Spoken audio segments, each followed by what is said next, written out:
अस्सलामुअलैकुम, welcome to my YouTube channel. कैसे हो आप सब? आई होप आप सब लोग ठीक ठाक होगे। और मेरी आवाज़ से आपको पता चल ही रहा है कि मेरी क्या ही हालत है। और अगर आपको बीच में शू शू या चीखों की आवाज़ें आएँ तो आपने माइंड नहीं करना है, क्योंकि मेरी तबीयत ख़राब है। और इसी वजह से मैं दिन को किंग वार्ड्स यू का पार्ट अपलोड नहीं कर पाई। और मैं आपको ये भी बता दूं कि आप लोग तो उस स्टोरी को देखते नहीं हो, जो बड़ी बुरी बात है। वो इससे ज़्यादा अच्छी स्टोरी है, आप उसको देखा करो। आई होप आपको वो अच्छी लगेगी। तो चलते हैं अपने माय किडनैपर के सीज़न 2 के पार्ट 4 की तरफ। तो हमारा सैन अब वांगची को लेके हॉस्पिटल आ चुका है और उसे अपनी गाड़ी में लाया था। और उसने ड्राइवर को भी मना कर दिया था, क्योंकि वो नहीं चाहता था कि वो हॉस्पिटल में जाए और लोग उसके गिर्द जमा हो जाए। आखिरकार वो एक सेलिब्रिटी था और वो नहीं चाहता था अपने लिए या फिर इस जो भी ये था लड़का, इसके लिए कोई भी परेशानी या मुश्किल पैदा करना। वो हॉस्पिटल पहुंच चुका था और फिर डॉक्टर्स ने जल्दी से वांगची को ट्रीटमेंट दिया था, उसको मरहम पट्टी की थी और अब वो उसे रूम में शिफ्ट कर चुके थे।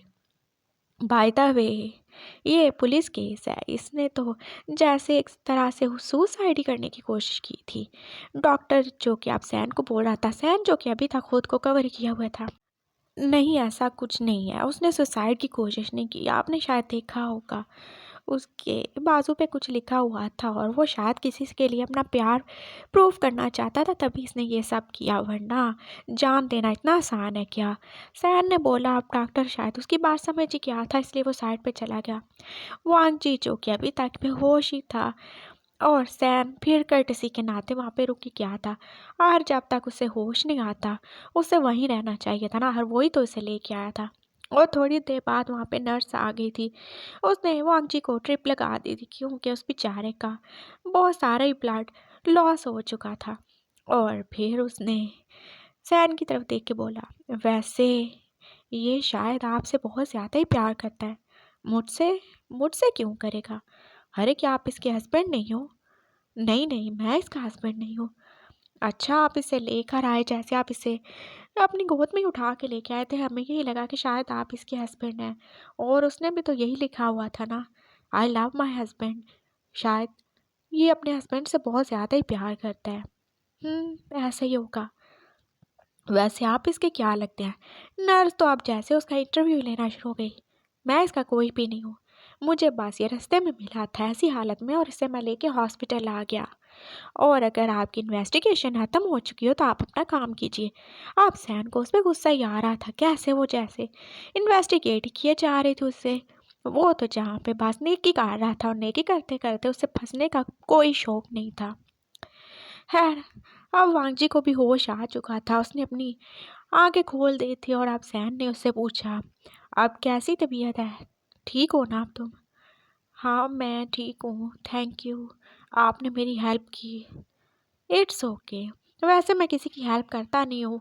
तुम्हारी बहुत अच्छी किस्मत है जो पता नहीं कैसे ही मैंने तुम्हारी हेल्प कर दी। आइंदा से ऐसा कोई पागलपन मत करना, नहीं तो हर कोई मेरी तरह अच्छा नहीं होता जो तुम्हारी हेल्प करे। सैन जो कि अब बहुत ही ज़्यादा खुद को बढ़ा चढ़ा के बताया जा रहा था। जी, मैं ट्राई करूँगा। वैसे तुम शादीशुदा हो? और अब वांगजी ने सारी झुका लिया था उसके सवाल पे। अच्छा, मतलब तुम शादीशुदा हो और तुम्हारा हस्बैंड, शायद वो तुम्हारी परवाह नहीं करता। कितने कमीने लोग होते हैं दुनिया में जो ऐसे शादी करके चले जाते हैं और बाद में पूछते तक नहीं है। प्लीज़ आप ऐसा मत बोलें। मेरा हस्बैंड बहुत अच्छा है, वो बिल्कुल बुरा नहीं है। उसे पता नहीं है मेरी इस हालत का, वरना वो ज़रूर मेरे पास होता। अच्छा, इतना अच्छा है तो फिर तुम्हें अकेला क्यों छोड़ के चला गया? और इतना ही अच्छा था तो तुमने उसकी हाथ को हर्ट करने की क्यों कोशिश की? देखिए सर, आप जो भी हैं, आपने मेरी हेल्प की है उसके लिए थैंक यू। लेकिन मैं आपको बिल्कुल भी हक नहीं देता कि आप मेरे प्यारे हस्बैंड के बारे में कुछ भी बोलें। आप उसे जानते ही हैं, नहीं जानते ना? तो आपको कोई हक नहीं है उसके बारे में बोलने का। ओह! ये अच्छी बात है, एक तो किसी की हेल्प करो, किसी से प्यार के 2 बोल बोलो, हमदर्दी खा लो, ऊपर से लोग सर पे चढ़ जाते हैं।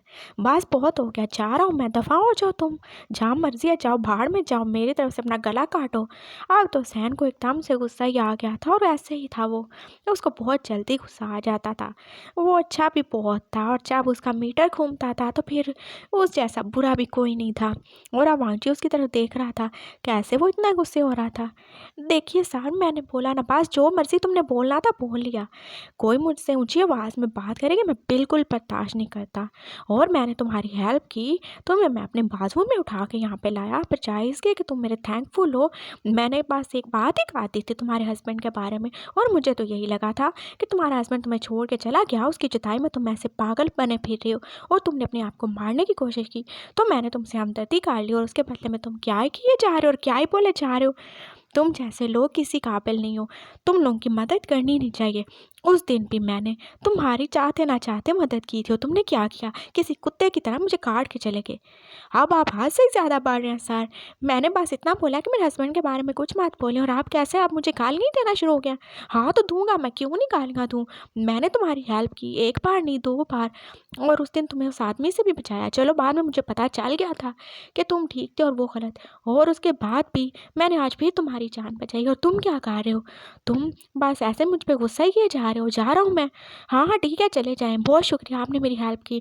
आइंदा से कभी मेरे सामने नहीं आइएगा। हाँ, नहीं आऊँगा, भाड़ में जाओ तुम।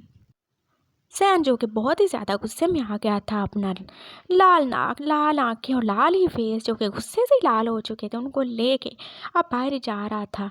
क्यों, और कोई देख नहीं सकता था वो कैसे लाल टमाटर ही बना हुआ था गुस्से में, क्योंकि मास्क और कैप ने उसकी अच्छी खासी इज्जत रख ली थी। और अब जा रहा था, बस बहुत हो गया। एक तो मैं पता नहीं क्यों ही इसकी हेल्प कर बैठा, मैं कभी किसी की हेल्प नहीं करूँगा। कुछ लोग होते ही इस काबिल हैं, मरते हैं तो मरने दो, मुझे क्या फ़र्क पड़ता है। और अब अपनी गाड़ी स्टार्ट कर रहा था। हाँ ठीक है, बिल्कुल हेल्प नहीं करूँगा मैं इसकी। और अब वांची जो कि वहीं बैठा हुआ था, नर्स फिर से उसके पास आई। वो जो आपके पास थे वो चले गए क्या? हाँ चला गया, आप उसके बारे में बात नहीं करना। और नर्स बेचारी चुप हो गई थी। ये क्या ही थे, पेशेंट और अटेंडेंट दोनों जैसे गर्म तवे पे ही बैठे रहते थे। मुझे क्या, भाड़ में जाओ तुम लोग। नर्स या मूड बना के बाहर जा चुकी थी और वांची सोचे जा रहा था, वो पता नहीं क्यों ही बच गया था, उसे तो मार ही जाना चाहिए था। और फिर उसे याद आया, नहीं क्यों मरे वो, उसे ज़िंदा रहना है। उसे अपने हस्बैंड के लिए ज़िंदा रहना है, अपने चीकू के लिए। और उसे वो ढूंढ के रहेगा। बस बहुत हो गया। और वो उस कमीने जू से तो बिल्कुल हार नहीं मानेगा। वो बिल्कुल शादी नहीं करेगा और अपना घर छोड़ के तो बिल्कुल नहीं जाएगा। और वो कैसे अपना घर और सब कुछ ही उस लैनी के हवाले कर सकता है, वो जानता था। इस घर में उसका भी शेयर है और पापा के बिजनेस में भी। लेकिन वो और बात है कि उसे वो शेयर कभी मिला नहीं है, लेकिन उसे पता है कि उसका बहुत बड़ा हिस्सा है, तो वो क्यों छोड़े, बिल्कुल नहीं छोड़ेगा वो। उसने सोच लिया था वो ऐसे कमज़ोर नहीं पड़ेगा, वो कोई रोता धोता कमज़ोर सा ओमेगा नहीं है, बल्कि वो बहुत ज़्यादा स्ट्रांग है। और उसके पास जैंग पैंग भी तो है ना, और जॉनी भैया, वो किस दिन काम आएंगे। वो उनकी हेल्प लेगा, सबकी हेल्प लेगा। और वो इस मिस्टर जू की अच्छे तरीके से धुलाई कर देगा, बिल्कुल शादी नहीं करेगा। हाँ, अब तो जैसे वांगची के अंदर एक नई रूह पैदा हो चुकी थी। और वो उठा और उसने पूछा, क्या पेमेंट हुई मेरी? वो आपकी पेमेंट करके जा चुके हैं। कौन? वही जो आपके साथ आए थे, और कौन? ओह नो, ना चाहते हुए भी उससे एक बार फिर से उस खड़ूस आदमी का एहसान लेना पड़ रहा था। सहन अपने घर आ चुका था और आज उसे शूटिंग पे नहीं जाना था, इसलिए वो आप रिलैक्स ही करने वाला था। वो अपने रूम में चला गया, उसने शावर लिया, दोबारा से अच्छे तरीके से रेडी हुआ और अब वो अपने बेड पे ही लेट चुका था और अपने ही सॉन्ग सुन रहा था। हाँ, वो किसी और के सॉन्ग क्यों सुने, जब वो खुद इतना ज़्यादा फेमस सिंगर है तो क्यों ना अपने गाने सुने, नहीं सुनेगा किसी और के वो। और फिर अचानक से उसकी मॉम ने दरवाजे पे नॉक किया था। चीकू, ये क्या है? क्या हुआ मॉम? जब देखो तुम अपने रूम में घुसे रहते हो, तुम्हें पता भी है इस घर में एक और भी इंसान है जो तुम्हारी राह देखता रहता है, और मुझे तुम इतने सर्वेंट्स के बीच में अकेला छोड़ के चले जाते हो, तुम्हें बिल्कुल मेरा ख्याल नहीं है। आई एम सॉरी मॉम, बस मैं थोड़ा सा बिजी हो गया था, आप आए ना। हम्म जब बात करो तभी तुम्हें माँ का ख्याल आता है, वैसे तो तुम्हें खुद से याद ही नहीं होता। अच्छा सॉरी ना मॉम, मैं बस वो कहीं फंस गया था इस वजह से ही। हाँ कहाँ फंस गए थे फिर, तुम्हारे फैंस ने तुम्हें घेर लिया होगा। नहीं मॉम ऐसा नहीं, आपको पता है ना मैं जब भी बाहर जाता हूँ तो मैं खुद को कवर करके रखता हूँ और किसी को नहीं पता कि मैं कौन हूँ। अच्छा तो फिर क्या हुआ? कुछ नहीं, वो मैंने आपको बताया था ना उस भाते माँ पागल लड़के के बारे में, वो रूड मैगा, वो उस दिन जो मुझसे टकराया था, जिसने तुम्हें काटा था। हाँ वही, वो आज फिर मुझसे टकरा गया। और मामा आपको पता है मैं किसी की हेल्प नहीं करता, मैंने फिर भी उसकी हेल्प की। और उसने क्या ही किया, उसने मुझे इतनी ज़्यादा बातें सुना दी। क्यों बातें सुना दी? आखिर वो इतना ज़्यादा एहसान फरामोश कैसे हो सकता है? मामा बस मैंने उसे इतना सी बोल दिया कि क्या तुम्हारा हस्बैंड इतना ही बुरा है जिसको तुम्हारा बिल्कुल ख्याल नहीं है, जो तुमसे प्यार ही नहीं करता और तुम उसकी खातिर जान देने चले थे। तो बस उसने क्या ही बोल दिया कि मुझे कुछ बोलने का हक ही नहीं है। देखिए ना, भलाई का तो कोई ज़माना ही नहीं है, मैंने तो उससे हमदर्दी की थी। हाँ, हस्बैंड। हाँ ना, उसका हस्बैंड पता नहीं कहाँ दफ़ा हो गया है। और वो उसकी जुदाई में पूरा मजनू, आई मीन लैला, जो भी, हाँ, वही बना फिरा है। और आपको पता है उसने तो अपने हाथ पर किसी बहुत ही तेज़ धार चीज़ से आई लव माय हस्बैंड भी लिखा हुआ था। क्या सच में? हाँ तो और क्या मामा। और इतना ज़्यादा उसका खून बह गया था, मैं उसे हॉस्पिटल लेके गया। आप सोच सकती हैं, मैं शी सैन उसे हॉस्पिटल लेके गया और उसने मेरे एहसान का ये बदला दिया। अच्छा चुप हो जाओ, इतना ज़्यादा गुस्सा मत करो। तुम्हें पता है ना, जब तुम ज़्यादा गुस्सा करते हो क्या ही होता है, फिर तुम बीमार हो जाते हो, तुम्हारी हीट बहुत ज़्यादा ही बढ़ जाती है और तुम्हें हैंडल करना बहुत मुश्किल होता है। हाँ मामा जानता हूँ मैं, लेकिन मुझसे बिल्कुल बर्दाश्त नहीं होता। एक तो किसी के साथ भलाई करो, अगर कोई बंदा थैंक यू नहीं बोल सकता तो कम से कम उसे एहसास तो करना चाहिए ना। उसका तो जैसे सारी घूम रहा था। चुप हो जाओ, चुप हो जाओ। उसकी मामा ने उसको अपने साथ लिखाया और वो जानती थी वो ऐसे ही है, उसका टेम्पर बहुत ज़्यादा जल्दी लूज़ हो जाता है। और वो एनिग्मा था, उसमें बर्दाश्त की बहुत ज़्यादा ही कमी थी। और वो क्या ही कर सकती थी उसके बारे में, वो ऐसा ही था। जितना ज़्यादा पावरफुल उतना ही ज़्यादा डेंजरस और उतना ही ज़्यादा इमोशंस में बह जाने वाला। गुस्सा तो जैसे उसकी नाक पे ही धरा रहता था। मामा। हाँ बोलो। क्या बाऊ बेबी ऐसा ही होगा? कैसा? क्या वो भी मुझे याद करता होगा? पता है, जब मैंने आज उसको देखा ऐसे ये सब करते हुए, तो मेरा दिल किया कि मेरा भाव भी होता तो वो भी ऐसे करता है मेरे लिए। तुम क्या चाहते हो, क्या वो तुम्हारे लिए अपनी कलाई काट ले? अरे नहीं मामा, मैं बस ये कहने की कोशिश कर रहा हूँ। देखें वो अपने हस्बैंड से कितना ज़्यादा प्यार करता है और उसने तो अपने हस्बैंड के लिए खुद को कितनी ज़्यादा पेन में डाल दिया। तो क्या वो भाव बे वो भी मुझे प्यार करता होगा? हाँ क्यों नहीं करता होगा। और तुम जानते हो ना, तुमने उसे मार्क किया हुआ है और ये बहुत स्ट्रॉन्ग बॉन्ड है। तुम्हारा मार्क अभी तक उसके पास होगा, चाहे वो तुमसे मिले ना मिले। उसकी सेंट कभी तुम्हारे अलावा किसी और को नहीं आएगी और ना ही तो तुम्हारे अलावा किसी और के बारे में सोच सकता है। लेकिन वो कहाँ है, हमने कहाँ कहाँ नहीं ढूंढा, पता नहीं वो कहाँ ही चला गया है। मामा, मेरा दिल करता है वो वापस आ जाए, मैं उसे बहुत ज़्यादा मिस करता हूँ। और अब उसने अपना वॉलेट निकाल लिया था और उसे खोल के देख रहा था, जिसमें उसके बाव पे की, यानी कि बचपन में मार्क किए गए उस बच्चे की फ़ोटो थी जिसे वो बाव पे कह रहा था, जो एक ब्लॉन्ड हेयर वाला बहुत ही प्यारा सा मोटू सा गोलू मोलू सा बच्चा था। और वो कितना ही ज़्यादा क्यूट लगा था उसे जब वो पहली बार गया था उसके घर। वो अपनी आंटी के पास रहता था क्योंकि उनके बच्चे नहीं थे, इसलिए वो ज़्यादातर टाइम उनके पास ही रहता था ताकि वो अकेला फील ना करें। और जब वो कभी कभी अपनी मामा से मिलने जाता था तो वो कितनी ज़्यादा बातें करती थी ना अपनी सहेली और उसके बेटे की। और एक दिन वो कितना ही ज़्यादा एक्साइटेड हो गया था, मामा मैं भी मिलने चलूँ क्या आपकी उस फ्रेंड से और उसके बेटे से? हाँ तुम चलना, लेकिन वहाँ जाके प्लीज़ गुस्सा नहीं करना, उसकी मामा ने उसको बोला था। हाँ नहीं करूँगा, मैं क्या पागल हूँ?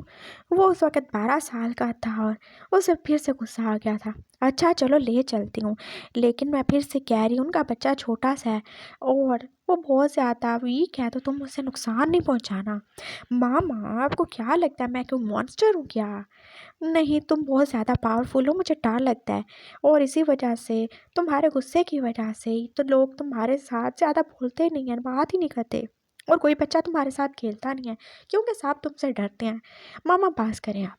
ऐसा भी कुछ नहीं है, मैंने बोला ना मैं अच्छे से रहूँगा। वो अपनी मामा के साथ चला गया था और फिर उसने वहाँ पे पहली बार भाऊबे को देखा था। वो कितना ज़्यादा क्यूट था, बहुत ज़्यादा ही। और वो 5-6 साल का ही बच्चा था। वो उसके साथ खेलना चाहता था और बाव बेबी जैसे कितनी जल्दी उसके साथ फ्रेंडली हो चुका था। वो दोनों एक दूसरे के साथ खेल रहे थे, बातें कर रहे थे, और उनके बीच का एज डिफरेंस भी उसे कुछ खास नहीं लग रहा था। और बातें करते करते अचानक उसने बाव बे से बोला था, क्या मैं ये तुम्हारा टैडी ले लूँ? मुझे बहुत ज़्यादा पसंद है। नो, ये मेरा है, मैं इसको किसी के साथ शेयर नहीं कर सकता, उस बच्चे ने कहा था। और फिर सहन को तो अचानक से गुस्सा आ गया था। देखो, मुझे ये दे दो, अगर तुम दे दोगे ना तो मैं तुम्हें बहुत सारी चॉकलेट्स दूंगा। नो, मुझे नहीं चाहिए, ये मेरा टैडी है, मैं नहीं दे सकता। और फिर सैन ने एकदम से उसे टैडी जैसे खींच ही लिया था। और फिर बाहुबे को भी गुस्सा आ गया था, वो भी गुस्से वाला था, और ये तो अब उसे पता चला। और एकदम जैसे उसने सैन के हाथ पे काट ही लिया था। इधर लाओ मेरा टैडी, उसने टैडी खींचा था। और अब सैन को भी गुस्सा आ गया था इस छोटे से बच्चे की इतनी ज़्यादा हिम्मत कि इसने मुझे यानी कि चीकू को ही हर्ट किया। मैं तुम्हें अभी बताता हूँ। और फिर सैन ने उसके हाथ पे नहीं काटा था, सीधा उसकी नेक पे ज़ोर से बाइट कर लिया था। लो, अब मज़ा आया तुम्हें? उसने देखा वो बच्चा तो जैसे बहुत ज़ोर ज़ोर से रोना शुरू हो गया था, और उसने इतनी ज़ोर से काटा था कि उसकी नेक से तो ब्लड ही निकलना शुरू हो गया। और उन दोनों की माएँ भी वहाँ पे पहुँच चुकी थीं। और ऐसे ही सैन ने गुस्से में आ गई सही, लेकिन उस छोटे बच्चे को मार काट दिया था। और वो दोनों सहेलियाँ तो जैसे ये देख कर बजाय गुस्सा होने की खुशी हो रही थी। अच्छा किया ना मैंने मामा, मैंने इसको बोला था कि डैडी मुझे दे दे, ये देखे इसने क्या किया, इसने मुझे काटा, मैंने भी काट लिया। और उसके मामा ने उसको जैसे आगे काट लिया था। तुम बहुत अच्छे हो सैन, मैंने तो ये सोचा भी नहीं था कि ऐसे भी हो सकता है। क्या ऐसे हो सकता है? उन्होंने अपनी सहेली की तरफ देखा था, और उन्होंने बस मुस्कुरा के सारे हिला दिया था। यानी कि वो राज़ी थी इस रिश्ते पे, और उन्हें कोई मसला नहीं था। और ना ही उस वक़्त 12 साल का सहन और ना ही वो 6 साल का बच्चा ये सब समझ सकता था। बिल्कुल नहीं समझ सकते थे वो। और उसे बाद में ही तो पता चला था, जब वो थोड़ा बड़ा हुआ था, समझदार हुआ था, कि उसने क्या ही कहा दिया। और फिर जैसे उसके दिल में अपने उस ओमेगा मेट के बारे में अच्छी फीलिंग्स पैदा होना शुरू हो गई थी। और हाँ, जब वो मिले थे तब उसने अपने कैमरे से उसकी और अपनी बहुत सारी तस्वीरें भी बनाई थी, और कुछ तो उसे भी दे दी थी। ये मेरी तस्वीर अपने पास रखना, हम फ्रेंड बन गया ना, उसने बोला था। और ये सारा कुछ मार्क करने से पहले ही हो चुका था। उन्होंने एक दूसरे को अपनी फ़ोटो भी दी थी, और वो जो एकदम से फ्रेंड बने थे, एकदम से वो दूर भी हो गए थे।